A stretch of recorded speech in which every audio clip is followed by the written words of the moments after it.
Hero ఒక crime చేసి జైలుకెళ్తాడు. ఆ క్రైమ్ ఎందుకు చేశాడు? స్టోరీ విషయానికొస్తే ఒక ఖైదీని జైలు నుంచి కోర్టుకి తీసుకెళ్తున్న సమయంలో జరిగే సంఘటనలే ఈ యొక్క సినిమా. మూవీ అయితే బావుంది. పెద్ద సర్ప్రైజ్‌లయితే ఏముండవనమాట. ఒకసారయితే కంపల్సరీ చూడొచ్చు. హీరో 5 సంవత్సరాలుగా జైల్‌లో ఉంటాడు. వీడు బయటికి వస్తాడు. వీడితో కలిసి ఉండాలని మన హీరోయిన్ వాడి కోసం 5 సంవత్సరాలుగా వెయిట్ చేస్తూ ఉంటుందనమాట. ట్రూ, ట్రూ లవ్ చూపిస్తూ ఉంటుంది. అమ్మాయి వాడి కోసం అంత ట్రూగా 5 ఇయర్స్‌గా వెయిట్ చేస్తూ ఉంటుంది గదా!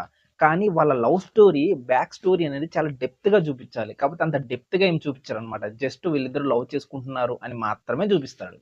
సినిమాలో ఎక్కువ పోర్షన్స్ అనేవి జైలు నుంచి కోర్టుకి తీసుకువెళ్తున్న సమయంలో ఏ ఏ సంఘటనలు జరిగినవి మాత్రం ఎక్కువ ఫోకస్ చేస్తారు కానీ, మెయిన్ వీళ్ళ లవ్ స్టోరీ. ఈ అమ్మాయి వాడిని ఎందుకు అంత ట్రూగా లవ్ చేస్తుందన్న విషయాన్ని అంత గొప్పగా ఎస్టాబ్లిష్ చేయలేదనమాట. అది కొద్దిగా కనెక్ట్ అవ్వడానికి కొద్దిగా టైం పడతది.